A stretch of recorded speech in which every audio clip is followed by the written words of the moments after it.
अस्सलाम वालेकुम दोस्तों, आप देख रहे हैं Anmol smart cattle farming YouTube channel. और दोस्तों, आज की वीडियो है गाय से मुताल्लिक। और ये गाय की तफसील कुछ इस तरह से है कि ये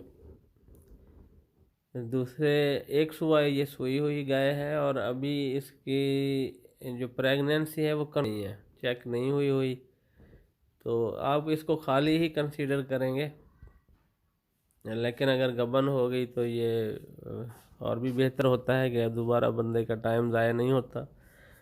लेकिन खाली हो तो फिर इसका ये होता है एडवांटेज कि आप अपनी मर्ज़ी की इंसेमिनेशन करवा के इससे अपनी मर्ज़ी की ब्रीड ले सकते हैं आप। और दोस्तों, आप बछड़ियाँ लेते हैं तो वो कुछ और टाइम ले जाती हैं अपना वज़न पूरा करने में, और वज़न पूरा होता है तो फिर वो बाद में उस हीट में आती हैं। तो ये गाय जो है ना, वज़न इसका पूरा है, उम्र भी पूरी है। तो जाते हुए भी आप आजकल चूँकि मौसम भी है हीट में आने का, तो जाते हुए आपके पास ये हीट में आ जाएगी तो आप इसको क्रॉस करवा सकते हैं या इंसेमिनेट करवा सकते हैं।